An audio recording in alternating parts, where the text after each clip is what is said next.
Okay, we're gonna get started. My skin is looking fabulous. I was gonna put on some makeup, but I said I don't even need any today.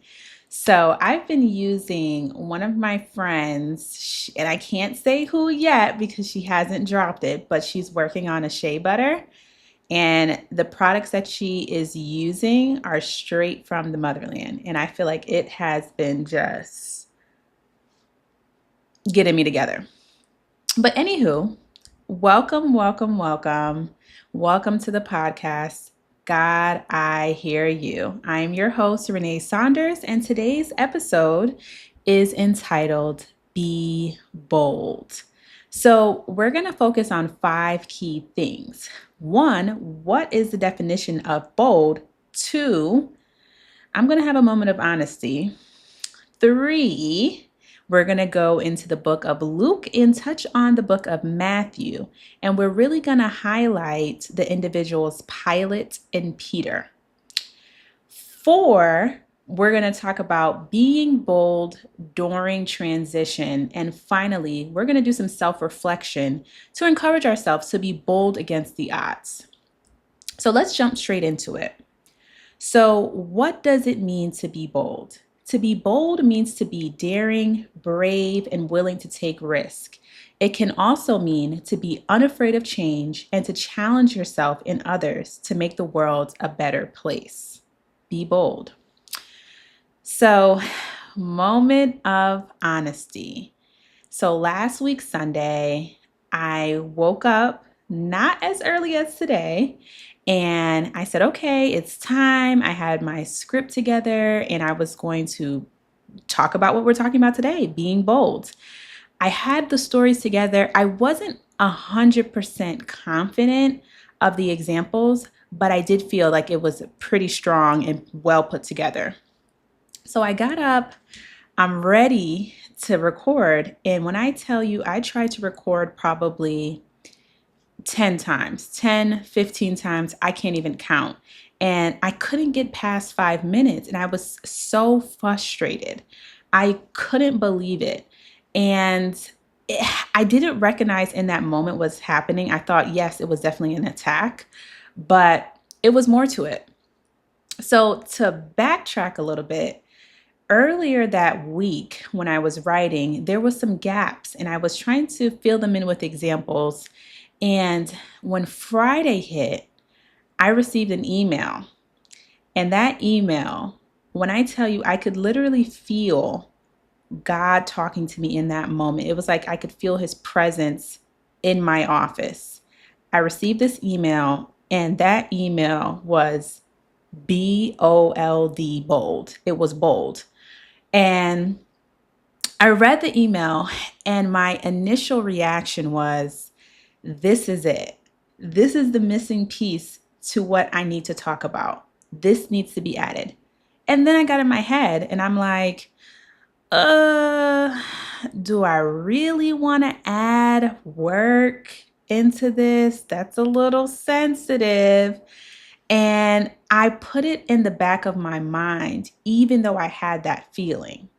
So, to talk about that email that I received, that email was regarding a nurse, and that nurse was pretty much stating that they wanted a religious accommodation because they didn't want to take part in specific surgeries. And the surgeries that they did not want to take part in were gender affirming surgeries and also abortion surgeries. And this was based on their religious beliefs.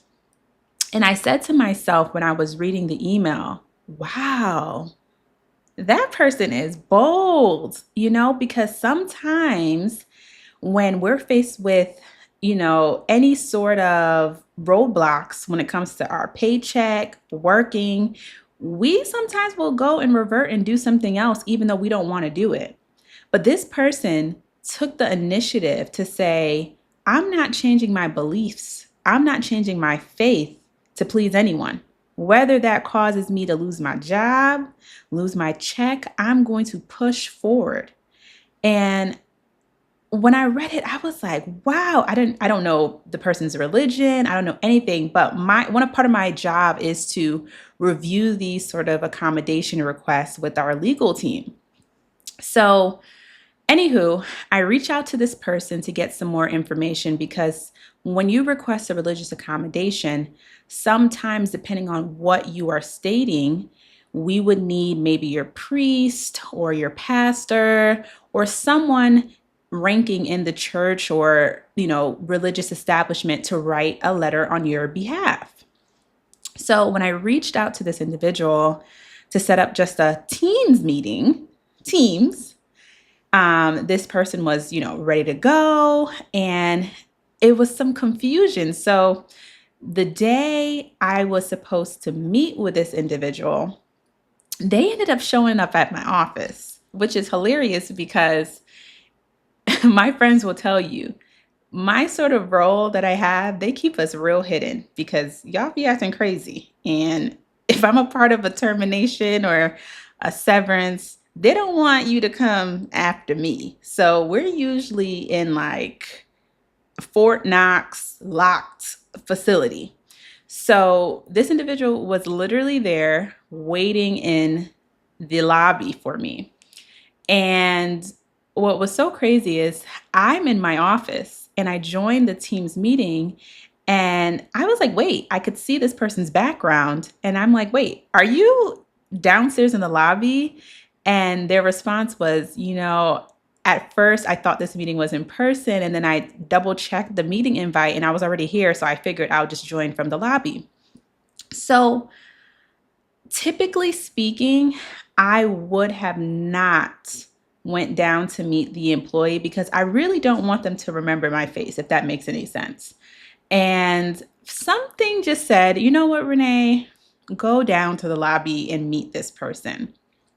So I go down to the lobby to meet this person in person. So we have a little section and I'm joking around. I'm like, thank you for having me in your office. Just, making it a bit of a calm situation because usually when people meet with human resources, HR, they're nervous. So I'm meeting with this person.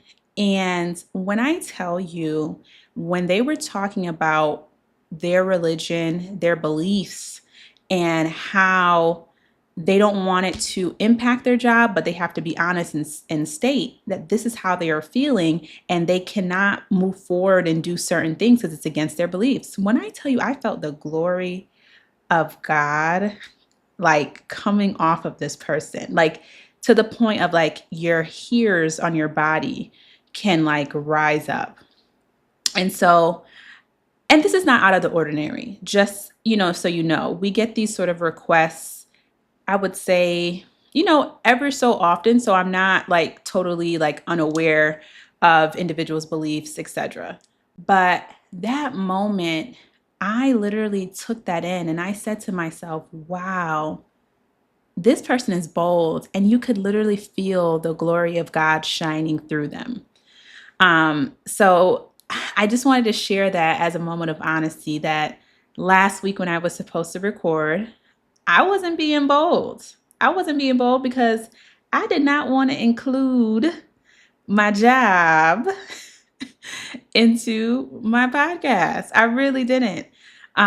So it's so funny how God will push you to use you and to make sure that the message that He's giving me, that I'm actually applying it to my own life of being bold.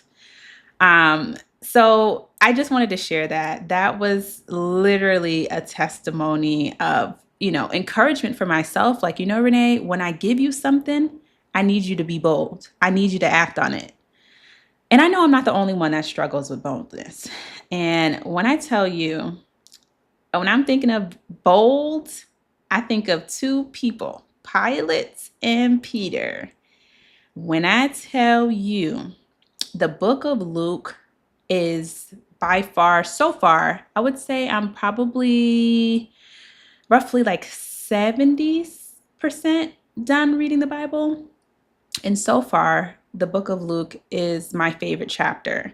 And there's parts of the book of Luke that are super challenging to like even take in.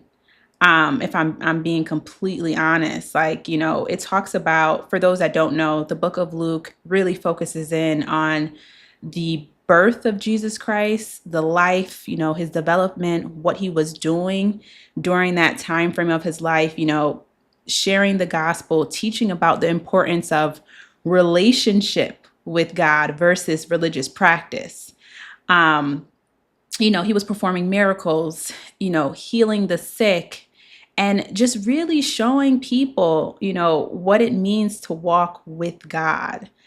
But the end of Luke is the crucifixion, which obviously is a terrible, terrible thing that happened.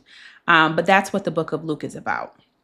And I'm telling y'all, the the Bible has so much tea. If you need a story, you will be wowed from Genesis to Revelation. There is just so much in there. And just to relate it to us, let's talk about Pilate. So we'll talk about Pilate first. So who was Pilate? Pilate was the governor of Judea, and he was the officer that presided over the trial of Jesus, which ultimately led to the crucifixion. So, what you might not know are the events that led up to the crucifixion and how they involve Pilate. So, just so you all know, I'm going to be reading out of the book of Luke, verses 13 through 14. So it says here, then Pilate, when he had called together the chief priests, the rulers, and the people, and said to them, you brought this man to me as one who misleads the people. And indeed, having examined him in your presence, I have found no fault in this man concerning those things of which you accused him. So Pilate's being bold. Look at the people that he has present. He has the chief priests, the rulers, the people. There was a multitude of people that were literally begging for Jesus to be crucified. And Pilate is basically saying to all of them, yeah, the math is not mathing. I don't see it. Like, I don't see what you all are saying. I feel like this man is being just. He's a just man.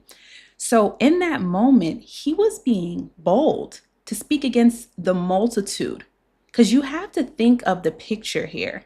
Jesus is on trial, and Pilate is surrounded by so many people basically going against what he is saying. And there's a lot of pressure. There's a lot of pressure in that moment. So for him to say, because the easy way out would have just been, like, let me just get rid of him. It is what it is. But he chose to be bold.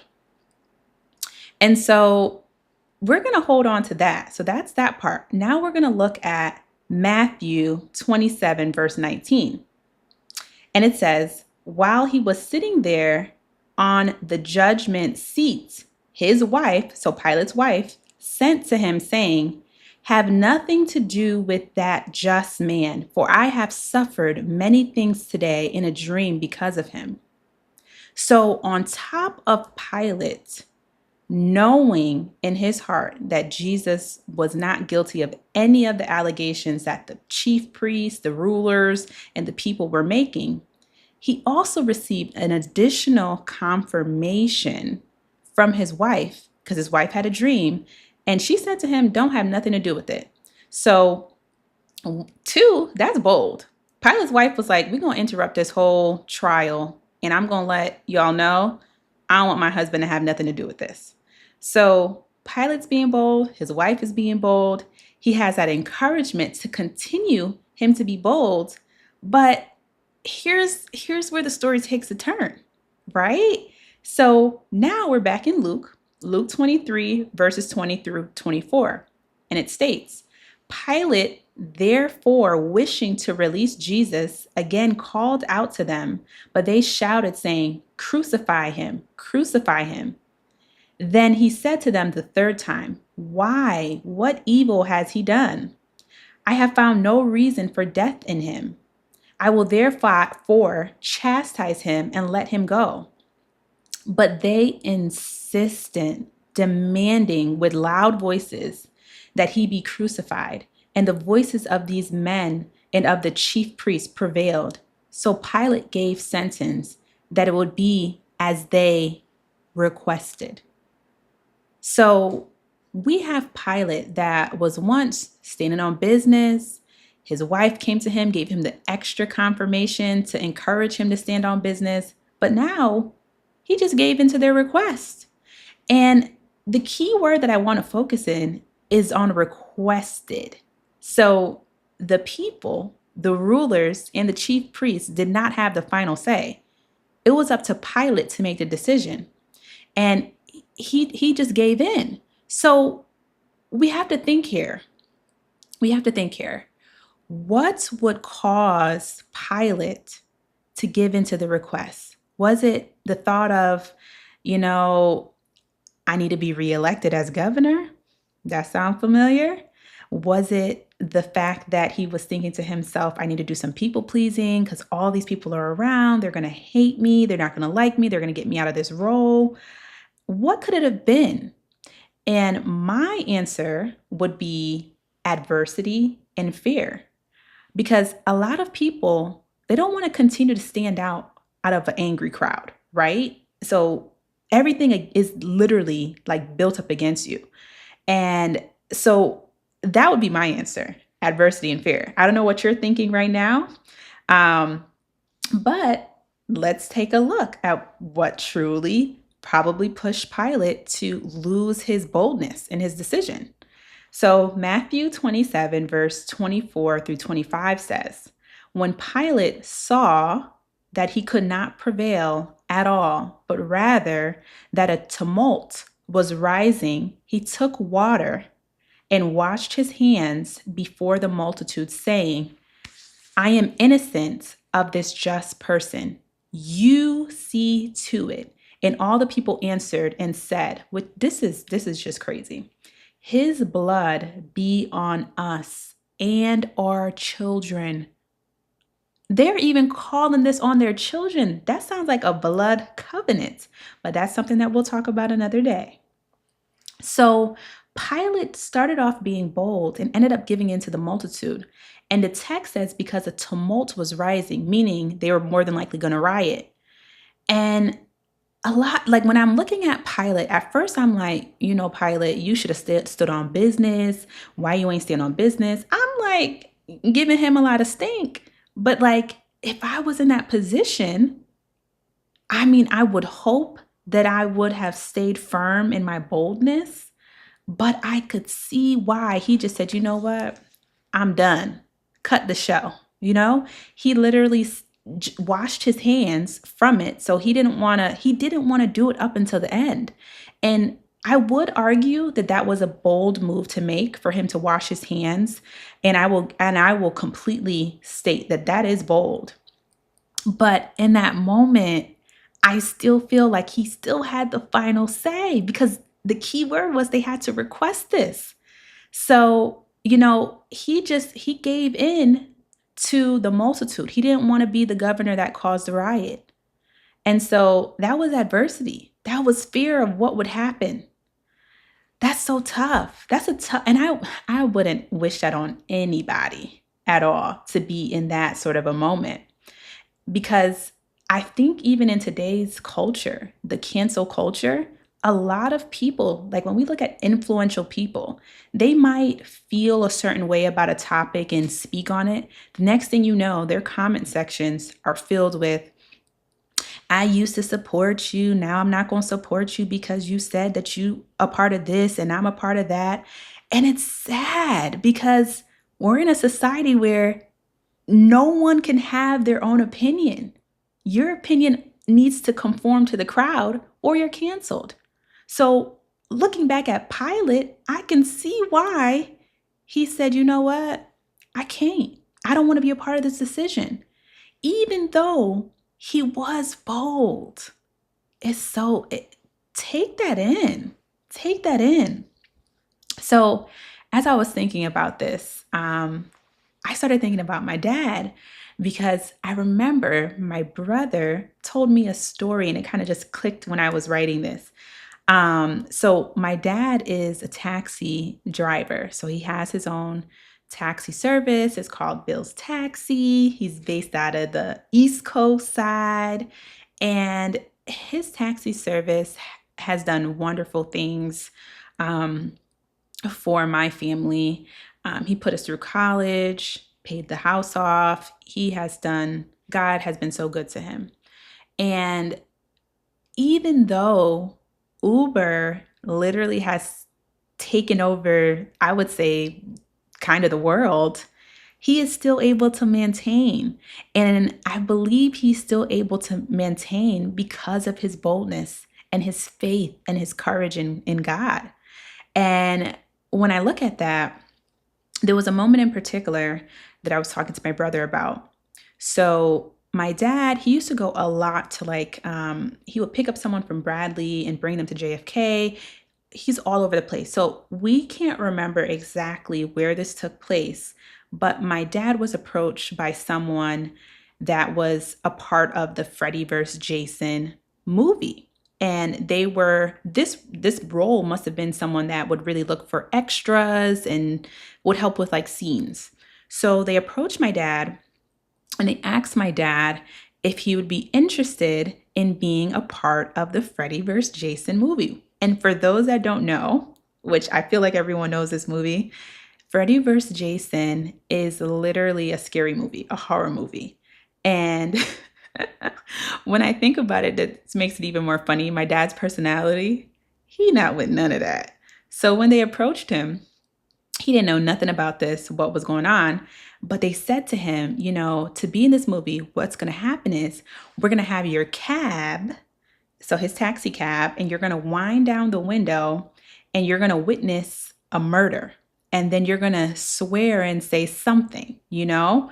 And my dad was like, "Oh, yeah, no, I don't curse. Like, that's just not who I am. That's against everything that I, believe in." And the person was actually pushing him a bit and was like, "Well, this will be really good recognition for your business. Like, we will show your logo."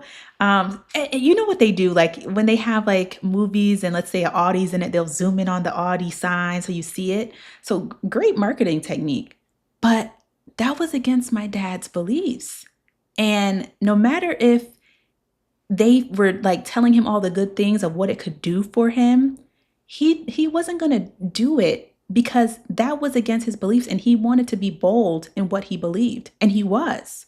So long story short is he decided to declined, and he wanted nothing to do with it because they were asking him to do something that was against what he believed in. And I think a lot of us need to take that and really think to ourselves, what are areas, even smaller things, and I wouldn't even consider them small, that we are not being bold in? And it could be someone sends you a screenshot of someone, right? And in your heart, you're growing, you don't want to talk about anyone, but you comment on it anyway. Or it could be you're out and someone's smoking and they pass you the blunt and you don't even want to smoke no more, but you just take a puff. You're drinking, you're doing whatever it is. And you're not being bold in the things that you believe in or the things that no longer are a part of you. And I do feel like in this moment, we really need to take a look at within and really, really be bold, and that goes into being bold in transition. As we grow and we develop, there are certain things in our life that was once a part of us that are no longer in agreement with us. We don't want to do certain things as we're growing in Christ and moving forward, but it reminds me of like, how you're growing and the people you're around may be stagnant and maybe they are not yet growing or developing. And so they keep reminding you of the things that you used to do. So I know for myself in particular, there was a time that when I used to go out, okay, I might be standing on a couch in the club with a bottle. You know what I mean? and singing Meek Mill. What is it? Dreams and Nightmares, word for word. But that's not who I am anymore. Now, I can still find myself to be, fun to be around, but even when I have people come visit me in Chicago, I'm like, dang, are they looking for the turn up, Renee? Because I'm not there anymore. And I'm all about, enjoying life, but where I am, I'm at a different point of enjoying my life. Like what I enjoy now has nothing to do with the club. I don't want to even go there, to be honest. It's just not who I am. And I feel like sometimes as we're transitioning, it's difficult for us to be bold because everyone around us is so used to the old Renee or the person I used to be. And they want that same excitement. And because they're visiting me, I want to give them that experience, but I need to be bold because that's just not who I am anymore.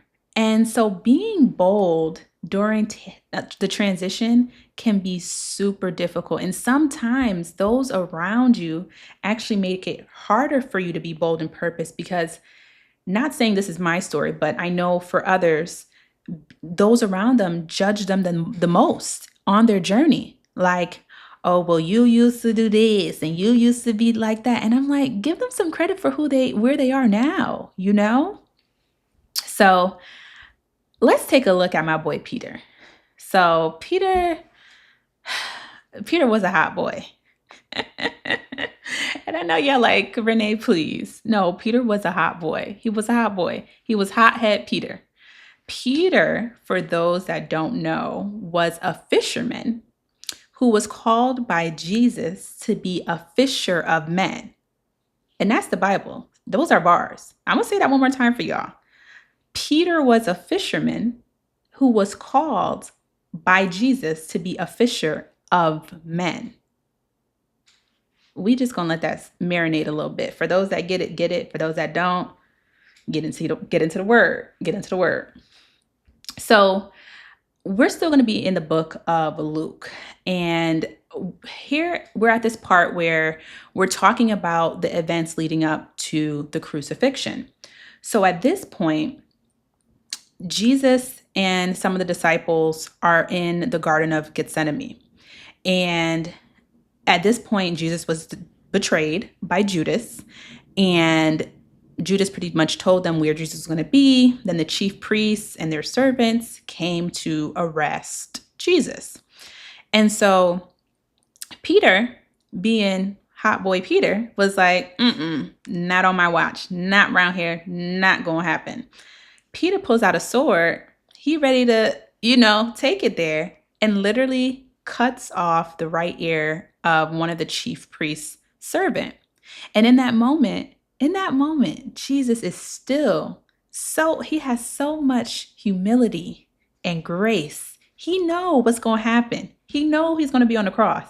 And he still touches the ear of the servant and heals his ear and tells Peter pretty much, even this, like, allow it, because Jesus knew the real purpose of every event. He knew he was dying for our sins. And Peter, because he's been with Jesus and he's transitioning, he knows that Jesus is transitioning, but he's not really understanding it to a point.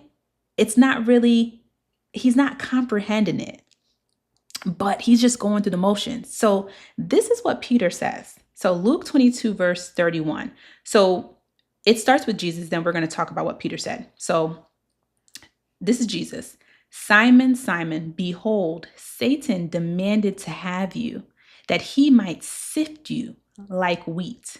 But I have prayed for you, that your faith may not fail. And when you have turned again, strengthen your brothers. Peter said to him, Lord, I am ready to go with you, both to prison and to death. We're going to pause right there. Peter, hot boy Peter, was ready to go to prison and to death for Jesus. He just cut the man's ear off. So If we talking about bold, Peter was bold. Peter was bold. Okay? He was about it. He was Mr. I'm standing on business. So, a key thing that I want you all to know is that even after this, something happened with Peter. Something happened. So, let me tell you. So, Jesus said, I will tell you, Peter, the rooster will not crow this day until you deny me 3 times. Mm, mm, mm, mm. So we're looking at Peter, who was just ready to go to prison, to death for Jesus. Jesus is now telling him, you're going to still deny me 3 times. And who would have thought that? Who would have thought that? And it's so hard to understand how someone that was ready to die for Jesus is now going to deny him 3 times. So I'm going to read it to you of what it says. So we're going to move down to verses 54 through 62. Then they seized him, which is Jesus, and led him away, bringing him into the high priest's house. And Peter was following at a distance. And when they had kindled a fire in the middle of the courtyard and sat down together, Peter sat down among them. Then a servant girl, seeing him as he sat in the light and looking closely at him, said, this is the man that was also with him. And the him she's referring to is Jesus. But he denied it. That's the first time. Saying, woman, I do not know him. He's saying he don't know Jesus. And a little later, someone else saw him and said, you are also one of them. But Peter said, man, I am not. And after an interval of about an hour, still another insisted, saying, certainly this man also was with him, for he too is a Galilean.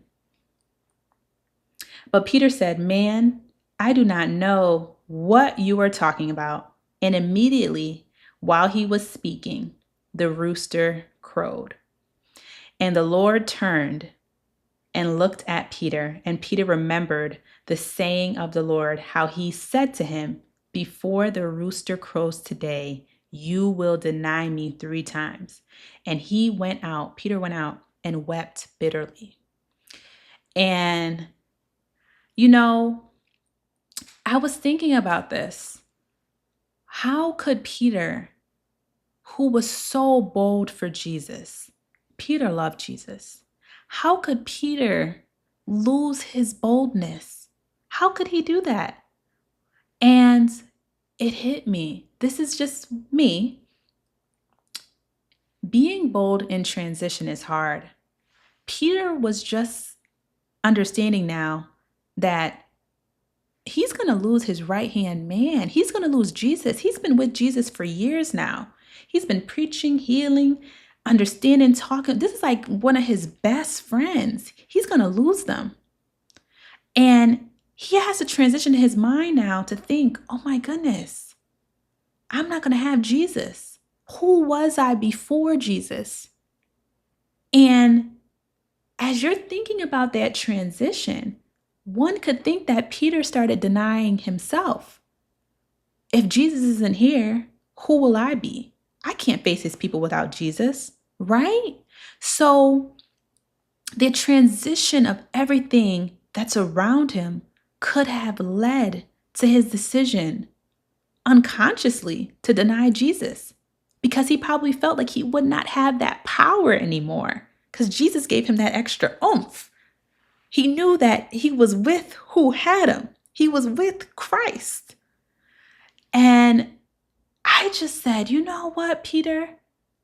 I could see why he fell. And I think it's important for us to see.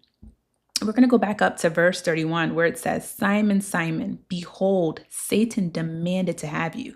So Satan, the enemy, knew the fact that out of all the disciples, Satan demanded to have him. And Jesus prayed that his faith may not fail. And when he turned again, he would strengthen his brothers. You know what that means? The devil hated Peter's boldness. Now, he hated all of us, but he especially hated Peter's boldness in this moment. And he knew that if he was able to break Peter, have him deny Jesus 3 times, that would shatter Peter. So Jesus, knowing this and foreshadowing this, prayed that Peter's strength would be renewed. Because if you really think about it, if you deny someone 3 times, you probably gonna go, Jesus, you probably gonna go into a deep depression. Nobody could see you. And honestly, some people would probably not even want to be on this earth anymore. That is a real dark place to be. And when it says he went out and wept bitterly, I know he felt his heart broke that he lost his boldness for Jesus. And, even though Peter fell short, just like Pilate, he caused what was around him to impact his decision. And some would say out of fear, but I really do think that Peter lost his ability to be bold because of all the transition that was to take place. And I just want to encourage you, as you're on your journey to Christ, having that relationship with him, don't let what's around you cause you to lose your boldness in Christ. Stand firm in your beliefs. Stand firm in how you project yourself. Don't let the surroundings get you in a place where you're denying yourself, denying Christ to please others or out of fear. You have to be bold during your transition.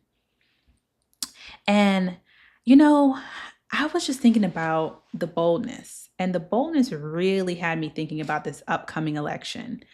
And when I tell you I am not a political guru, to be honest, I don't like politics at all. I think it's janky. If you ask me, politics, it ain't my forte. But I was thinking, I was looking at Caitlin Clark, basketball player. She plays for Indiana Fever. She's nice. And she had posted that she was in support of Harris. And her comment section, based on her following, which to me wasn't surprising, they tore her up from the bottom to the top.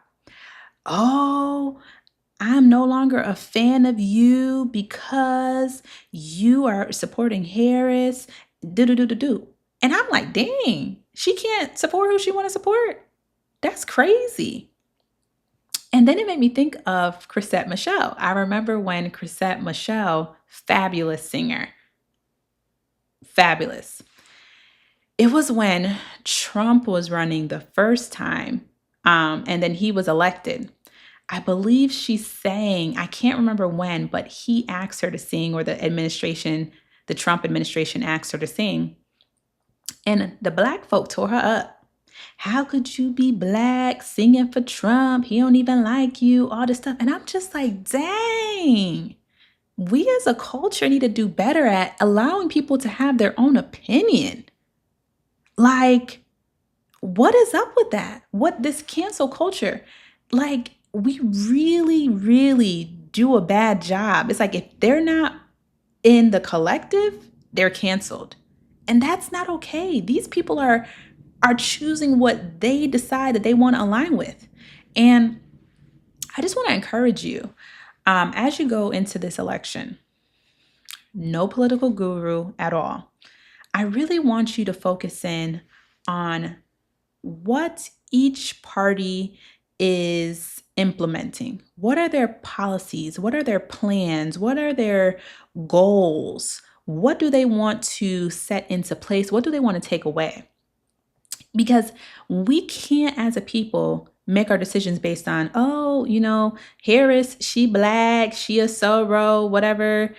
If you're basing your decision on those two things, that ain't enough, my friend. That is not enough.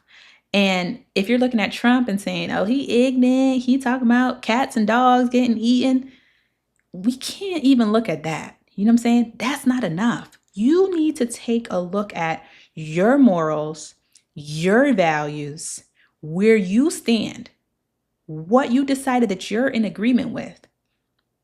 And you need to base your decision and you need to base your vote on that. And if that gives anyone any peace, that is the way to do it. Don't look at the person. Don't look at what you don't like about them or what you do like about them in terms of appearance. Look at what their morals are, what their policies, their practices, what they want to set into places. And that's how you should formulate who you are in agreement with. If you decide that you want to go that route of voting, etc., not forcing you. Who am I, right? But I just felt like that needed to be said because a lot of times we feel that because the multitude around us is going one way, we need to go with them. And I want you to be bold. Be bold and choose and do things, not just in a political, because I'm not going to focus on politics, not in just politics, in life. Be bold. Stand up for yourself. Go do what you want to do. Don't focus on cancel culture. Focus on you and God. So I just want to encourage those that are struggling with boldness. I struggle with it myself. And I ask that God just continues to work on your heart and your mind. And I pray that you grow and you stand firm and bold in the things that you believe. And I just want to also say to you, just like Peter had a moment, hot boy Peter had a moment of weakness where he lost his boldness, but God still used him. Peter did not let that moment debilitate him. Peter stood up, and Peter ended up being crucified upside down. Peter went out and he said, you know what? I messed up, but I ain't finna mess up again. So I'm encouraging you to be bold. If you fall, get back up. God is not done with you. And just because you may have had a season or a moment where you were not your best self, God is still going to use you. God still needs you and wants you, and He desires for you to walk in His will. So I'm just encouraging you on this journey to be bold. And I just want to say, in closing, thank you for being with me on this journey. This is vulnerable, but we're really building our character. And I pray that this podcast just glorifies Christ and that it's used to really reach people. So thank you for that. And just so you all know, a podcast will be posted every 2 weeks. So every 2 weeks on a Sunday, you should look out for a new podcast. If you like it, share it to someone that you feel may also enjoy it. So thank you for tuning in. And until next time, peace.